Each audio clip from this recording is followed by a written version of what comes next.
पंच परमेश्वर मुंशी प्रेमचंद की यह कहानी जुम्मन शेख और अलगू चौधरी नाम के दो दोस्तों की कहानी है। अलगू को जब गांव का सरपंच बनाया जाता है तो वह अपने दोस्त जुम्मन के साथ दोस्ती की परवाह किए बिना ही उसके खिलाफ फैसला सुना देता है। जुम्मन इस बात का बदला लेने की फिराक में रहता है। जैसे ही जुम्मन को अलगू के मामले में सरपंच बनाया जाता है तो आखिर जुम्मन क्या करता है, इसी पर यह कहानी है। कलम के जादूगर मुंशी प्रेमचंद। कलम के जादूगर प्रेमचंद की कहानियां आज भी बड़े ही ध्यान और सम्मान के साथ सुनी जाती हैं। आज हम लेकर आए हैं प्रेमचंद की वो कहानियां जो उनके कथा संकलन मानसरोवर से ली गई हैं। प्रेमचंद की कहानियां अपने समय की हस्ताक्षर हैं, जिनमें आप तब के परिवेश और समाज को भी बखूबी समझ सकते हैं। यूं तो मुंशी जी ने अपनी कहानियां हिंदी में ही लिखी हैं, फिर भी हमारा ये प्रयास है कि उनकी कहानियां ज्यादा से ज्यादा लोगों तक पहुंचे और इसलिए हमने उन्हें थोड़ी और सरल भाषा में प्रस्तुत किया है। इन कहानियों को खास आपके लिए तैयार किया है, तो आइए सुनते हैं प्रेमचंद की विश्व प्रसिद्ध कहानियां। जुम्मन शेख और अलगू चौधरी में गाढ़ी मित्रता थी। साझे में खेती होती थी, कुछ लेन देन में भी साझा था। एक को दूसरे पर अटल विश्वास था। जुम्मन जब हज करने गए थे तब अपना घर अलगू को सौंप गए थे और अलगू जब कभी बाहर जाते तो जुम्मन पर अपना घर छोड़ देते थे। उनमें न खान पान का व्यवहार था, न धर्म का नाता, केवल विचार मिलते थे। मित्रता का मूल मंत्र भी यही है। इस मित्रता का जन्म उसी समय हुआ जब दोनों मित्र बालक ही थे और जुम्मन के पूज्य पिता जुमराती उन्हें शिक्षा प्रदान करते थे। अलगू ने गुरु जी की बहुत सेवा की थी, खूब रकाबियां माझी, खूब प्याले धोए। उनका हुक्का एक क्षण के लिए भी विश्राम न लेने पाता था, क्योंकि प्रत्येक चिलम अलगू को आधे घंटे तक किताबों से अलग कर देती थी। अलगू के पिता पुराने विचारों के मनुष्य थे। उन्हें शिक्षा की अपेक्षा गुरु की सेवा शुश्रूषा पर अधिक विश्वास था। वह कहते थे कि विद्या पढ़ने से नहीं आती, जो कुछ होता है गुरु के आशीर्वाद से। बस गुरु जी की कृपा दृष्टि चाहिए। अतएव यदि अलगू पर जुमराती शेठ के आशीर्वाद अथवा सत्संग का कुछ खल न हुआ तो यह मानकर संतोष कर लेगा कि विद्योपार्जन में उसने यथाशक्ति कोई बात उठा नहीं रखी। विद्या उसके भाग्य ही में न थी तो कैसे आती। मगर जुमराती शेख स्वयं आशीर्वाद के कायल न थे। उन्हें अपने सोटे पर अधिक भरोसा था और उसी सोटे के प्रताप से आज आसपास के गांवों में जुम्मन की पूजा होती थी। उनके लिखे हुए रहननामे या बैनामे पर कचहरी का मुहर्रिर भी कलम न उठा सकता था। हल्के का डाकिया, कांस्टेबल और तहसील का चपरासी सब उनकी कृपा की आकांक्षा रखते थे। अतएव अलगू का मान उनके धन के कारण था, तो जुम्मन शेर अपनी अनमोल विद्या से ही सबके आदर पात्र बने थे। जुम्मन शेख की एक बूढ़ी टाला मौसी थी। उनके पास कुछ थोड़ी सी मिल्कियत थी, परंतु उसके निकट संबंधियों में कोई न था। जुम्मन ने लंबे चौड़े वादे करके वह मिल्कियत अपने नाम लिखवा ली थी। जब तक दान पत्र की रजिस्ट्री न हुई थी तब तक लालाजान का खूब आदर सत्कार किया गया। उन्हें खूब स्वादिष्ट पदार्थ खिलाए गए। हलवे पुलाव की वर्षासी की गई, पर रजिस्ट्री की मोहर ने इन चातिरदारियों पर भी मानो मुहर लगा दी। जुम्मन की पत्नी करीमन रोटियों के साथ कड़वी बातों के कुछ तेज तीखे सालन भी देने लगी। जुम्मन शेर भी निष्ठुर हो गए। अब बेचारी टालाजान को प्रायः नित्य ही ऐसी बातें सुननी पड़ती थीं। बुढ़िया न जाने कब तक जिएगी। 2-3 बीघे ऊसर क्या दे दिया, मानो मोल ले लिया है। बघारी दाल के बिना रोटियां नहीं उतरतीं। जितना रुपया इसके पेट में झोंक चुके उतने से तो अब तक गांव मोल ले लेते। कुछ दिन ठालाजान ने सुना और सहा, पर जब न सहा गया तब जुम्मन से शिकायत की। जुम्मन ने स्थानीय कर्मचारी गृहस्वामी के प्रबंध में दखल देना उचित न समझा। कुछ दिन तक और यूं ही रोध होकर काम चलता रहा। अंत में एक दिन ठाला ने जुम्मन से कहा, बेटा, तुम्हारे साथ मेरा निर्वाह न होगा। तुम मुझे रुपए दे दिया करो, मैं अपना पका खा लूंगी। जुम्मन ने धृष्टता के साथ उत्तर दिया, रुपए क्या यहाँ फलते हैं? ठाला ने नम्रता से कहा, मुझे कुछ रूखा सूखा चाहिए भी कि नहीं? जुम्मन ने गंभीर स्वर से जवाब दिया, तो कोई ये थोड़े ही समझा था कि तुम मौत से लड़कर आई हो। ठाला बिगड़ गईं, उन्होंने पंचायत करने की धमकी दी।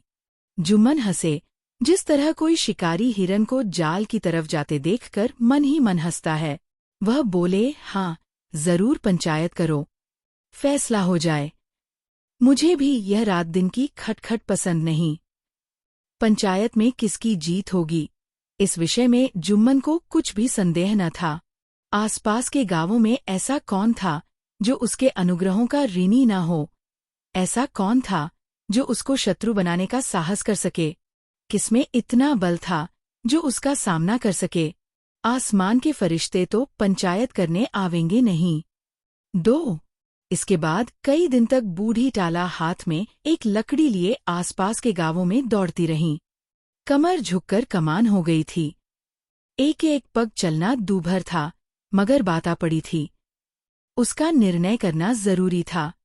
बिरला ही कोई भला आदमी होगा जिसके सामने बुढ़िया ने दुख के आंसू न बहाए हों।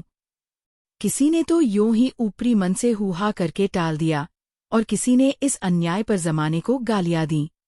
कहा, कब्र में पाँव लटके हुए हैं, आज मरे कल दूसरा दिन, पर हवस नहीं मानती। अब तुम्हें क्या चाहिए? रोटी खाओ और अल्लाह का नाम लो। तुम्हें अब खेती बाड़ी से क्या काम है? कुछ ऐसे सज्जन भी थे जिन्हें हास्यरस के रसास्वादन का अच्छा अवसर मिला। झुकी हुई कमर, पोपला मुंह, सनके से बाल, इतनी सामग्री एकत्र हों, तब हंसी क्यों न आवे? ऐसे न्याय प्रिय, दयालु, दीनवत्सल पुरुष बहुत कम थे जिन्होंने उस अबला के दुखड़े को गौर से सुना हो और उसको सांत्वना दी हो। चारों ओर से घूम घाम कर बेचारी अलगू चौधरी के पास आई।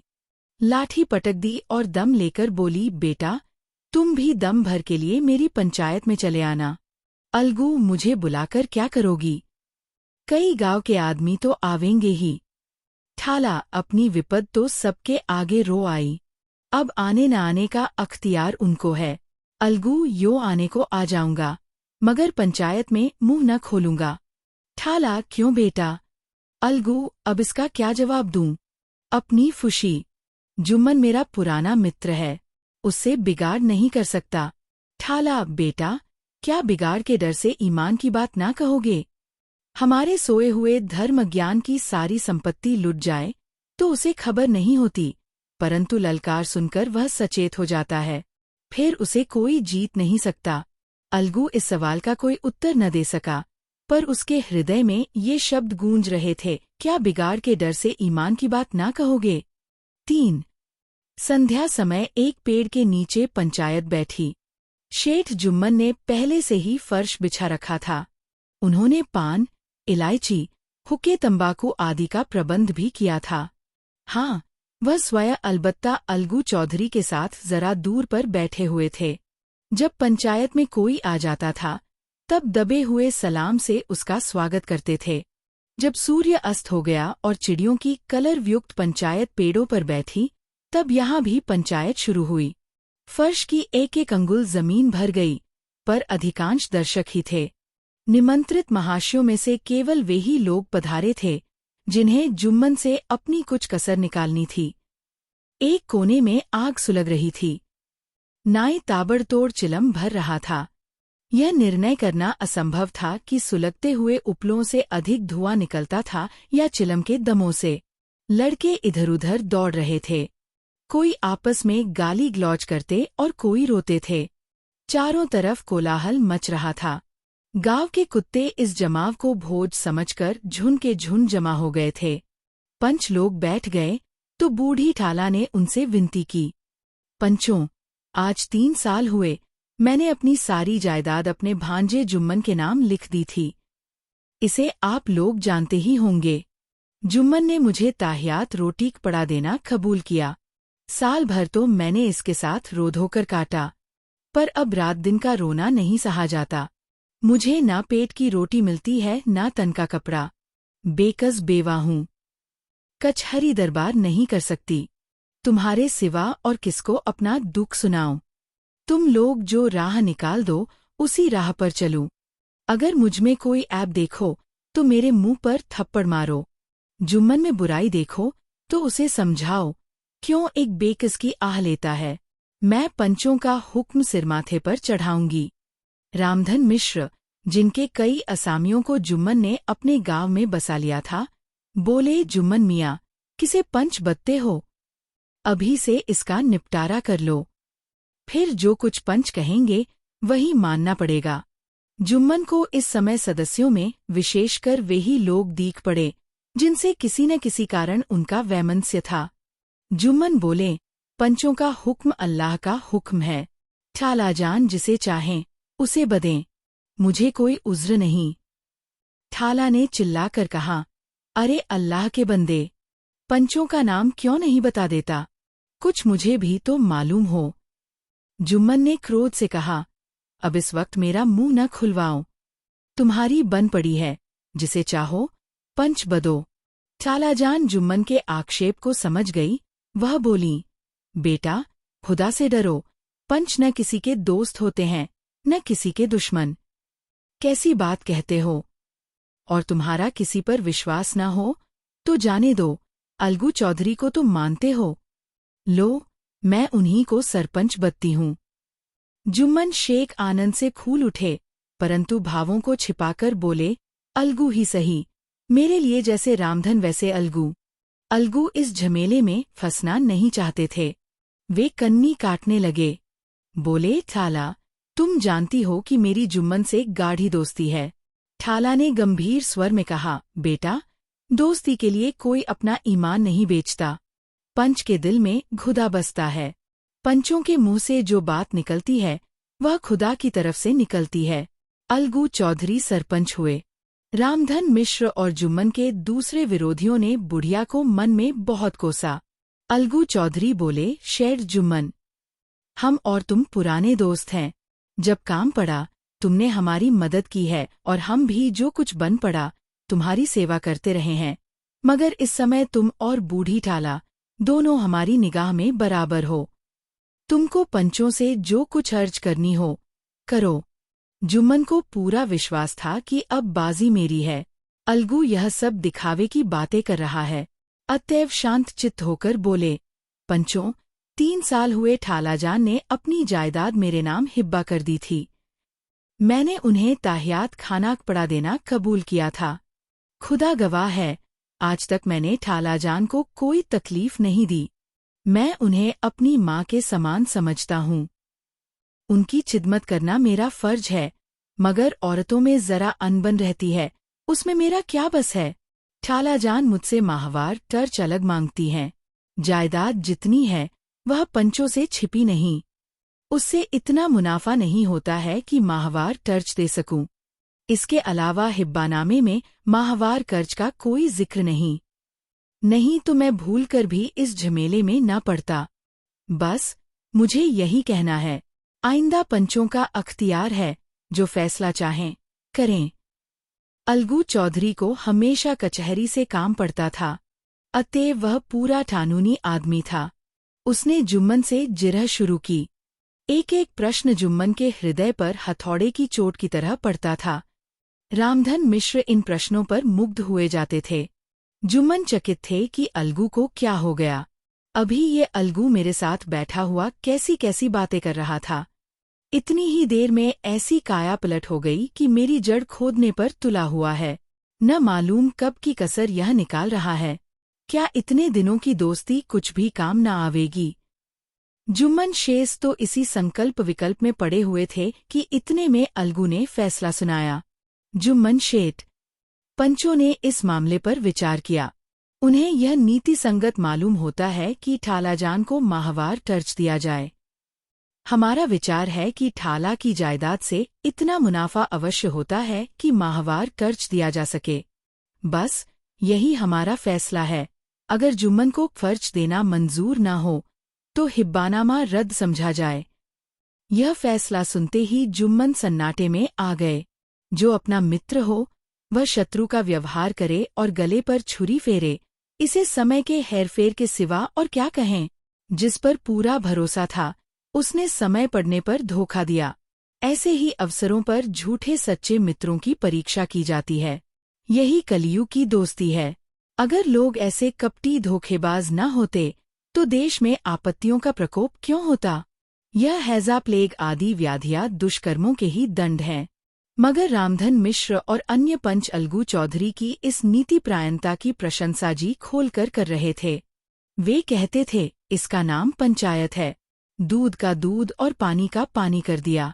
दोस्ती दोस्ती की जगह है, किंतु धर्म का पालन करना मुख्य है। ऐसे ही सत्यवादियों के बल पर पृथ्वी ठहरी है, नहीं तो वह कब की रसातल को चली जाती। इस फैसले ने अलगू और जुम्मन की दोस्ती की जड़ हिला दी। अब वे साथ साथ बातें करते नहीं दिखाई देते। इतना पुराना मित्रतारूपी वृक्ष सत्य का एक झोंका भी न सह सका।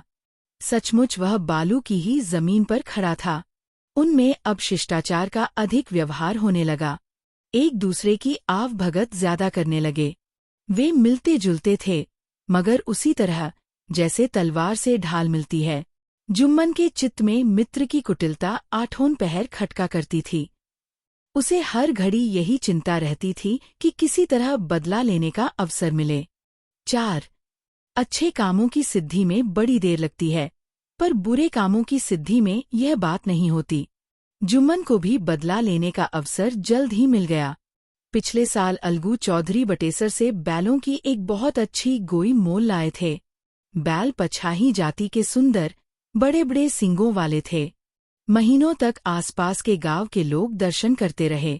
दैवयोग से जुम्मन की पंचायत के 1 महीने के बाद इस जोड़ी का एक बैल मर गया। जुम्मन ने दोस्तों से कहा, यह दटाबाजी की सजा है। इंसान सब्र भले ही कर जाए, पर खुदा नेकोबद सब देखता है। अलगू को संदेह हुआ कि जुम्मन ने बैल को विष दिला दिया है। चौधराइन ने भी जुम्मन पर ही इस दुर्घटना का दोषारोपण किया। उसने कहा, जुम्मन ने कुछ करकरा दिया है। चौधराइन और करीमन में इस विषय पर एक दिन खूब ही वाद विवाद हुआ। दोनों देवियों ने शब्द बाहुल्य की नदी बहा दी। व्यंग्य, वक्रोक्ति, अन्योक्ति और उपमा आदि अलंकारों में बातें हुईं। जुम्मन ने किसी तरह शांति स्थापित की। उन्होंने अपनी पत्नी को डांट डपटकर समझा दिया। वह उसे उस रणभूमि से हटा भी ले गए। उधर अलगू चौधरी ने समझाने बुझाने का काम अपने तर्कपूर्ण सोटे से लिया। अब अकेला बैल किस काम का? उसका जोड़ बहुत ढूंढा गया, पर न मिला। निदान यह सलाह ठहरी कि इसे बेच डालना चाहिए। गांव में एक समझू साहू थे, वह इक्का गाड़ी हाँकते थे। गांव के गुड़घी लाद कर मंडी ले जाते, मंडी से तेल, नमक भर लाते और गांव में बेचते। इस बैल पर उनका मन लहराया। उन्होंने सोचा, यह बैल हाथ लगे तो दिन भर में बेखटके 3 खेप हों। आजकल तो एक ही खेप में लाले पड़े रहते हैं। बैल देखा, गाड़ी में दौड़ाया, बाल भौंरी की पहचान कराई, मोल तोल किया और उसे लाकर द्वार पर बांध ही दिया। 1 महीने में दाम चुकाने का वादा ठहरा। चौधरी को भी तरस थी ही, घाटे की परवाह न की। समझू साहू ने नया बैल पाया तो लगे उसे रगेदने। वह दिन में 3-3, 4-4 खेपे करने लगे। न चारे की फिक्र थी, न पानी की, बस खेपों से काम था। मंडी ले गए, वहां कुछ सूखा भूसा सामने डाल दिया। बेचारा जानवर अभी दम भी न लेने पाया था कि फिर जोत दिया। अलगू चौधरी के घर था तो चैन की बंशी बजती थी। बैलराम छठे छमाहे कभी बहली में जोते जाते थे। खूब उछलते कूदते और कोसों तक दौड़ते चले जाते थे। वहां बैलराम का रातिब था साफ पानी, दली हुई अरहर की दाल और भूसे के साथ खली, और यही नहीं, कभी कभी घी का स्वाद भी चखने को मिल जाता था। शामस बेरे एक आदमी खरहरे करता, पोंछता और सहलाता था। कहा वह सुखचैन, कहा यह 8 पहर की खपत। महीने भर ही में वह पिस्सा गया। इक्के का जुआ देखते ही उसका लहू सूख जाता था। एक एक पग चलना दूभर था, हड्डियां निकल आई थीं। पर था वह पानीदार, मार की बर्दाश्त न थी। एक दिन चौथी खेप में साहू जी ने दूना बोझ लादा। दिन भर का थका जानवर, पैर न उठते थे। पर साहू जी कोड़े फटकारने लगे। बस, फिर क्या था, बैल कलेजा तोड़कर चला। कुछ दूर दौड़ा और चाहा कि जरा दम ले लूं, पर साहू जी को जल्द पहुंचने की फिक्र थी। अतएव उन्होंने कई कोड़े बड़ी निर्दयता से फटकारे। बैल ने एक बार फिर जोर लगाया, पर अब की बार शक्ति ने जवाब दे दिया।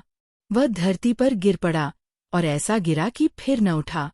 साहू जी ने बहुत पीटा, टांग पकड़कर खींचा, नथनों में लकड़ी ठूंस दी, पर कहीं मृतक भी उठ सकता है। तब साहू जी को कुछ शक हुआ। उन्होंने बैल को गौर से देखा, खोलकर अलग किया और सोचने लगे कि गाड़ी कैसे घर पहुंचे। बहुत चीखे चिल्लाए, पर देहात का रास्ता बच्चों की आंख की तरह सांझ होते ही बंद हो जाता है। कोई नजर न आया, आसपास कोई गांव भी न था। मारे क्रोध के उन्होंने मरे हुए बैल पर और दुर्रे लगाए और कोसने लगे, अभागे, तुझे मरना ही था तो घर पहुंचकर मरता।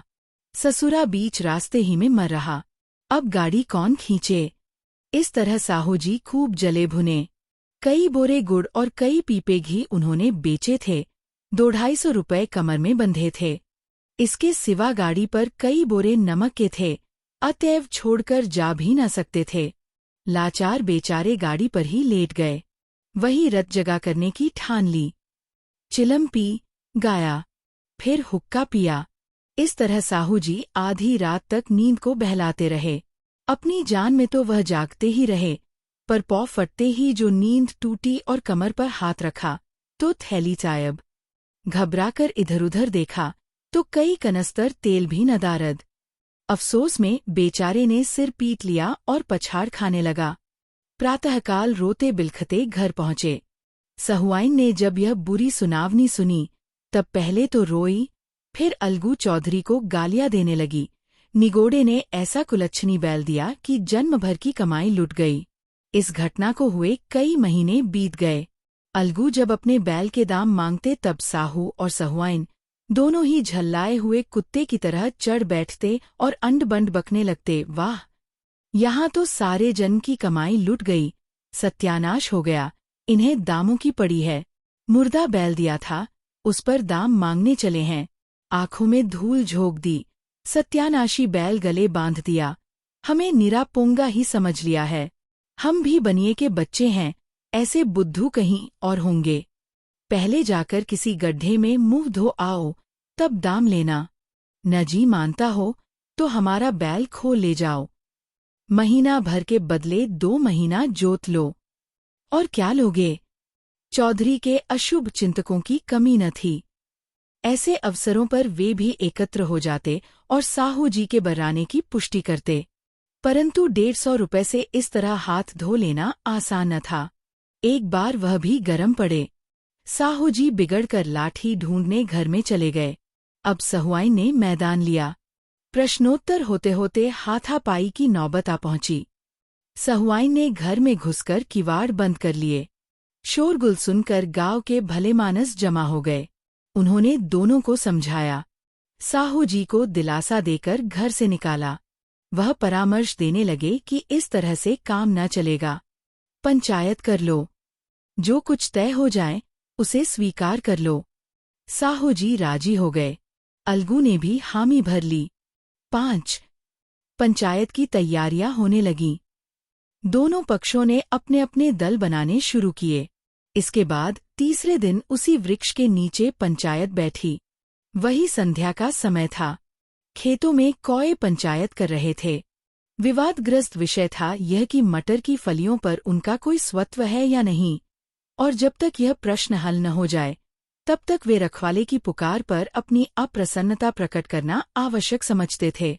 पेड़ की डालियों पर बैठी शुक मंडली में यह प्रश्न छिड़ा हुआ था कि मनुष्यों को उन्हें बेमुरौवत कहने का क्या अधिकार है, जब उन्हें स्वयं अपने मित्रों से दसा करने में भी संकोच नहीं होता। पंचायत बैठ गई तो रामधन मिश्र ने कहा, अब देरी क्या है, पंचों का चुनाव हो जाना चाहिए। बोलो चौधरी, किस किस को पंच बदते हो? अलगू ने दीन भाव से कहा, समझू साहू ही चुन लें। समझू खड़े हुए और कड़क कर बोले, मेरी ओर से जुम्मन शेठ। जुम्मन का नाम सुनते ही अलगू चौधरी का कलेजा धक धक करने लगा, मानो किसी ने अचानक थप्पड़ मार दिया हो। रामधन अलगू के मित्र थे। वह बात को ताड़ गए। पूछा, क्यों चौधरी, तुम्हें कोई उज्र तो नहीं? चौधरी ने निराश होकर कहा, नहीं, मुझे क्या उज्र होगा। 6. अपने उत्तरदायित्व का ज्ञान बहुधा हमारे संकुचित व्यवहारों का सुधारक होता है। जब हम राह भूलकर भटकने लगते हैं, तब यही ज्ञान हमारा विश्वसनीय पथ प्रदर्शक बन जाता है। पत्र संपादक अपनी शांति कुटी में बैठा हुआ कितनी धृष्टता और स्वतंत्रता के साथ अपनी प्रबल लेखनी से मंत्रिमंडल पर आक्रमण करता है, परंतु ऐसे अवसर आते हैं जब वह स्वयं मंत्रिमंडल में सम्मिलित होता है। मंडल के भवन में पग धरते ही उसकी लेखनी कितनी मर्मज्ञ, कितनी विचारशील, कितनी न्यायपरायण हो जाती है। इसका कारण उत्तरदायित्व का ज्ञान है। नवयुवक युवावस्था में कितना उद्दंड रहता है। माता पिता उसकी ओर से कितने चिंतित रहते हैं। वे उसे कुलकलंक समझते हैं, परंतु थोड़े ही समय में परिवार का बोझ सिर पर पड़ते ही वह अव्यवस्थित चित्त उन्मत्त युवक कितना धैर्यशील, कैसा शांतचित्त हो जाता है। यह भी उत्तरदायित्व के ज्ञान का फल है। जुम्मन शेठ के मन में भी सरपंच का उच्च स्थान ग्रहण करते ही अपनी जिम्मेदारी का भाव पैदा हुआ। उसने सोचा, मैं इस वक्त न्याय और धर्म के सर्वोच्च आसन पर बैठा हूँ। मेरे मुंह से इस समय जो कुछ निकलेगा वह देववाणी के सदृश है, और देववाणी में मेरे मनोविकारों का कदापि समावेश न होना चाहिए। मुझे सत्य से जौ भर भी टलना उचित नहीं। पंचों ने दोनों पक्षों से सवाल जवाब करने शुरू किए। बहुत देर तक दोनों दल अपने अपने पक्ष का समर्थन करते रहे। इस विषय में तो सब सहमत थे कि समझू को बैल का मूल्य देना चाहिए, परंतु दो महाशय इस कारण रियायत करना चाहते थे कि बैल के मर जाने से समझू को हानि हुई। इसके प्रतिकूल दो सभ्य मूल के अतिरिक्त समझू को दंड भी देना चाहते थे, जिससे फिर किसी को पशुओं के साथ ऐसी निर्दयता करने का साहस न हो। अंत में जुम्मन ने फैसला सुनाया, अलगू चौधरी और समझू साहू, पंचों ने तुम्हारे मामले पर अच्छी तरह विचार किया। समझू को उचित है कि बैल का पूरा दाम दें। जिस वक्त उन्होंने बैल लिया उसे कोई बीमारी न थी। अगर उसी समय दाम दे दिए जाते तो आज समझू उसे फेर लेने का आग्रह न करते। बैल की मृत्यु केवल इस कारण हुई कि उससे बड़ा कठिन परिश्रम लिया गया और उसके दाने चारे का कोई अच्छा प्रबंध न किया गया। रामधन मिश्र बोले, समझू ने बैल को जानबूझकर मारा है, अतएव उससे दंड लेना चाहिए। जुम्मन बोले, यह दूसरा सवाल है, हमको इससे कोई मतलब नहीं। झगड़ू साहू ने कहा, समझू के साथ कुछ रियायत होनी चाहिए। जुम्मन बोले, यह अलगू चौधरी की इच्छा पर निर्भर है, यह रियायत करें तो उनकी भलमनसी। अलगू चौधरी खूले न समाए, उठ खड़े हुए और जोर से बोले, पंच परमेश्वर की जय। इसके साथ ही चारों ओर से प्रतिध्वनि हुई, पंच परमेश्वर की जय। प्रत्येक मनुष्य जुम्मन की नीति को सराहता था। इसे कहते हैं न्याय। यह मनुष्य का काम नहीं, पंच में परमेश्वर वास करते हैं, यह उन्हीं की महिमा है। पंच के सामने खोटे को कौन खरा कह सकता है। थोड़ी देर बाद जुम्मन अलगू के पास आए और उनके गले लिपटकर बोले, भैया, जब से तुमने मेरी पंचायत की तब से मैं तुम्हारा प्राणघातक शत्रु बन गया था, पर आज मुझे ज्ञात हुआ कि पंच के पद पर बैठकर न कोई किसी का दोस्त होता है न दुश्मन। न्याय के सिवा उसे और कुछ नहीं सूझता। आज मुझे विश्वास हो गया कि पंच की जबान से खुदा बोलता है। अलगू रोने लगे। इस पानी से दोनों के दिलों का मैल धुल गया। मित्रता की मुरझाई हुई लता फिर हरी हो गई।